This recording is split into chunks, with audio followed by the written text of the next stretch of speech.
El subdelegado del Gobierno en Canarias, Luis Molina, ha manifestado hoy en rueda de prensa que las empresas creadas entre el año 2007 y 2010 a través de la ventanilla única empresarial de Las Palmas de Gran Canaria fueron 5.143 empresas y autónomos, acusándose un paulatino descenso de las altas en el periodo que se recuperan levemente en 2010 gracias al crecimiento en el número de altas de autónomos.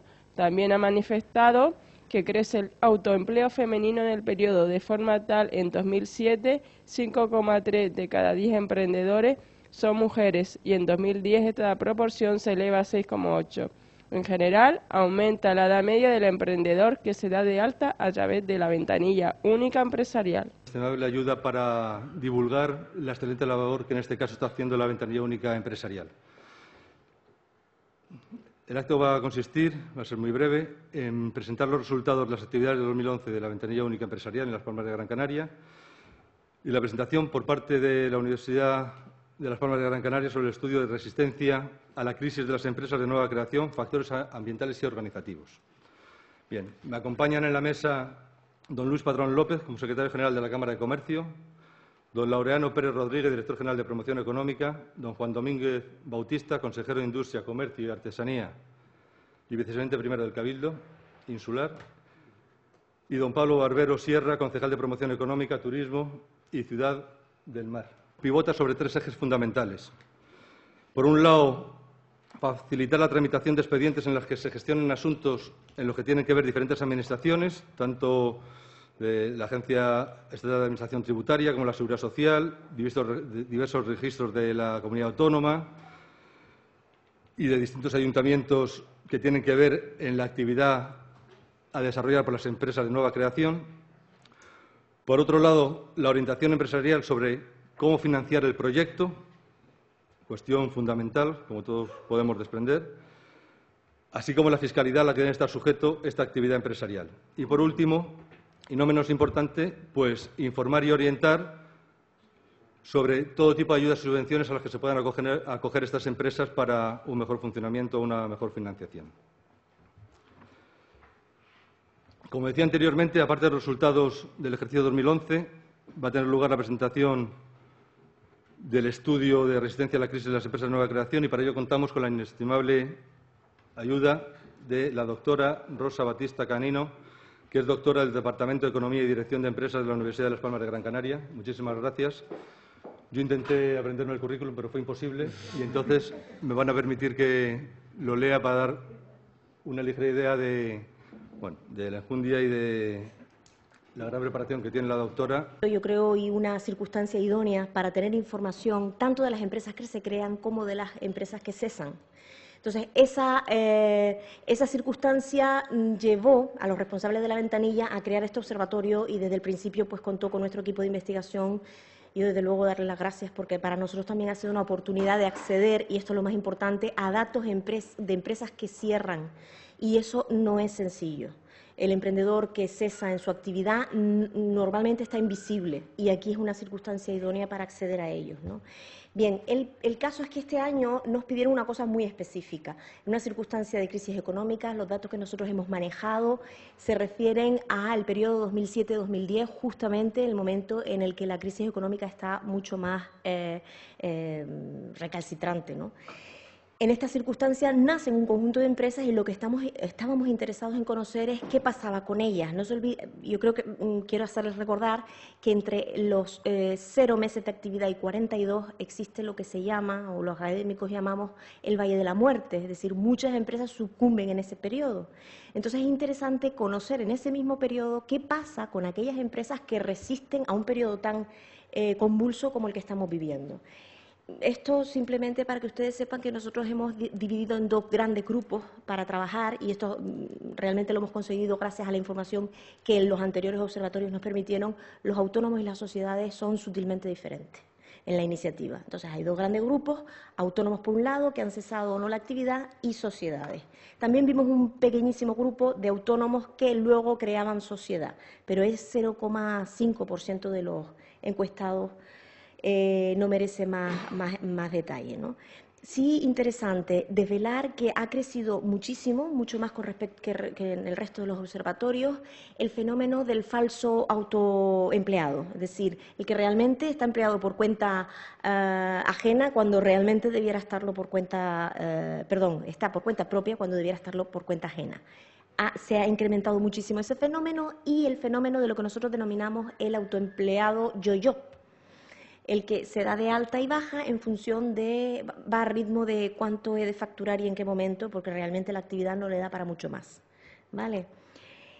Bueno, nosotros también llevamos otros proyectos de investigación, como acaban de desvelar, y solamente traigo el proyecto GEM, lo que hace es medir la tasa de emprendimiento de la región respecto al resto del mundo y al resto de España.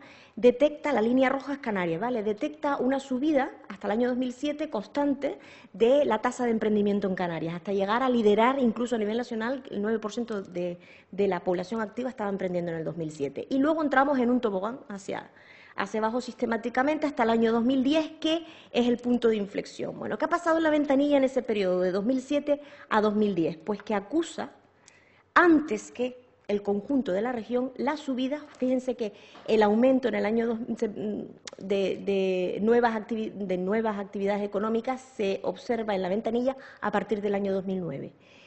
Se ve también que la línea roja es el emprendimiento vía sociedades. Es muy pequeñito, la muestra que capta la ventanilla no es total y absolutamente representativo de la población, pero está ahí y se ve una sinuosa caída y una ralentización entre el año 2009 y 2010. Datos interesantes, y ahora estoy viendo el universo. No nos olvidemos que la ventanilla es una buena muestra de lo que puede estar pasando en creación de empresas en la región. Cosas interesantes que hemos visto, si miramos el grueso total de empresas creadas a través de la ventanilla. Por ejemplo, el ratio origen, observamos que se mantiene relativamente constante, con una ligera caída, es la última línea que aparece aquí, con una ligera caída en el año, aquí, fíjense ahí, en el año 2009. Lo que está indicando realmente este indicador es que el inmigrante, la alternativa al retorno, es precisamente el autoempleo. Prefieren no retornar y fijarse en el territorio de acogida, creando sus propias empresas o autoempleándose. Esa es una cuestión interesante. Otra cuestión interesante es el ratio de formación, que da un salto espectacular entre los años 2008 y 2009. Se recoge aquí muchísimo emprendimiento por parte de universitarios. Baja el costo de oportunidad de los universitarios, ha bajado considerablemente ahora. Baja considerablemente, de tal manera que la alternativa que queda es precisamente el autoempleo y la creación de empresas. El emprendimiento femenino se mantiene constante y al alza, y sobre todo representado en los autónomos más que en las sociedades. Y el ratio de formación, no lo entiendan mal, porque eso es un ratio que mide edades sensibles frente a edades no sensibles. Es decir, fíjense la bajada que se pronuncia entre los años 2008 y 2009. En esta, ¿la ven aquí? Eso lo que viene a indicar es que entendemos por edades sensibles emprendedores menores de 25 años y con edades superiores a los 45. Pues ese colectivo ha bajado su presencia relativa en el conjunto, lo que quiere decir que el autoempleo, aun siendo una alternativa buena para escapar al paro, no lo es tanto. Hay más protagonismo de edades comprendidas entre los 25 y los 45 años. Eso no quita que de las dos edades sensibles, los mayores de 45 años están mucho más presentes en el autoempleo. Sí que sale directamente del estudio. Aquí lo que tienen es una comparativa para que ustedes entiendan cuando vayan a leer los datos. Fíjense cómo les he puesto autónomos y sociedades separadas. Y dentro de los autónomos y sociedades, fíjense cómo los activos los he contrapuesto para que no se pierdan. De tal manera que lecturas, y así voy a ir nada más que a lo más interesante, si les parece, para no cansarlos. Ahí tienen el 64% de los autónomos y el 68% de las sociedades permanecen aún en activo, lo cual es realmente interesante. En el periodo de 42 meses de actividad es un nivel relativamente alto. Bien, fíjense cómo la presencia masculina se da sobre todo en sociedades, frente al autoempleo, que está liderado fundamentalmente por mujeres, y más concretamente las que tienen un mayor nivel de cese en la actividad. Aquí se da mucho el autónomo yo-yo, del que hablaba antes, es la mujer en las autónomas inactivas, son las más sensibles a esta situación. Fíjense también cómo las activas presentan un nivel de formación muy superior. Es decir, el nivel de formación parece un garante de la permanencia o la supervivencia. Entiendan que estamos midiendo siempre supervivencia, no éxito. Aunque en una circunstancia como la actual de crisis económica, ya sobrevivir al inicio de la actividad en este periodo es un cierto grado de éxito. Permitido constatar y trabajar, como les dije antes, con inactivos. Académicamente ahora estamos trabajando, llevarlo a la comunidad académica porque hay un resultado realmente interesante que hemos encontrado en este estudio. Tradicionalmente, en el campo de la organización se ha trabajado mucho desde los años 70, más bien entre los 70 y 80, luego se perdió, una visión biológica de la empresa. Se hablaba de la ecología de las poblaciones, es decir, ¿por qué mueren las empresas? Carencia de recursos. De origen más bien el planteamiento darwinista, ¿vale? Nosotros lo hemos retomado, pero más micro. La pregunta que nosotros nos hemos hecho realmente, académicamente, es, bueno, ¿por qué? Como si fueran células. ¿Por qué hay células cancerígenas que sucumben a la enfermedad y otras que resisten? Pues lo hemos planteado exactamente igual con la empresa. Un planteamiento biológico y micro, ¿vale? La pregunta es, ¿por qué hay empresas que resisten a la actividad, al momento actual de crisis económica y otras que no? Y ahí llegamos a plantear un mapa, que esto es lo novedoso, y sale de aquí de Canarias, ahora lo llevamos al foro académico, y eso realmente, esto que le presentamos aquí muy brevemente, nos lo ha permitido el poder trabajar con los datos de la ventanilla. De otra manera, otros académicos lo van a tener más difícil, es lo que quiero decir, porque es difícil acceder a datos de inactivos, ¿vale? Bueno, pues esto es lo que vemos. Si se fijan, y ya con esto termino, si les parece. Si se fijan, aquí tienen autónomos y sociedades contrapuestos. No sé si observan que los autónomos tienen figuras más estrechas que las sociedades más amplias. Los vértices realmente lo que miden, lo que estamos viendo ahí es lo que el empresario controla, porque entendemos que a través de lo que controla está realmente dibujando su estrategia, ¿vale? Y la estrategia es lo que distingue a unas empresas frente a otras en circunstancias de crisis. En circunstancias normales ya lo es, pero en circunstancias de crisis más. Bueno, pues ¿qué se observa? Que, por ejemplo, los autónomos inactivos tienen un dibujo mucho más estrecho que los activos. Eso quiere decir que los activos cuentan con un mayor grado de control, controlan más cosas que los inactivos. ¿En qué se centran los inactivos? Sobre todo en la satisfacción del cliente, mientras que el activo no solamente mira eso, mira también el número de clientes que ganan, la evolución de los resultados, utiliza indicadores de perfil más alto, ¿vale?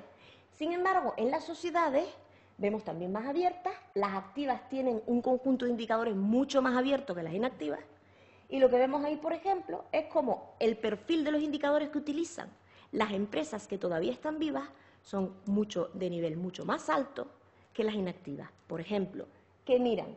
Miran no solamente la evolución de los cobros y la tesorería, miran también si cumplen los pagos de impuestos y con Hacienda y con la Seguridad Social. Miran también si el retorno de la inversión es el deseable. Y cuando miran al cliente, no solamente que está satisfecho, sino si repite y si realmente se ganan nuevos clientes. Son autónomos que realmente no lo son, están trabajando para un único empleador.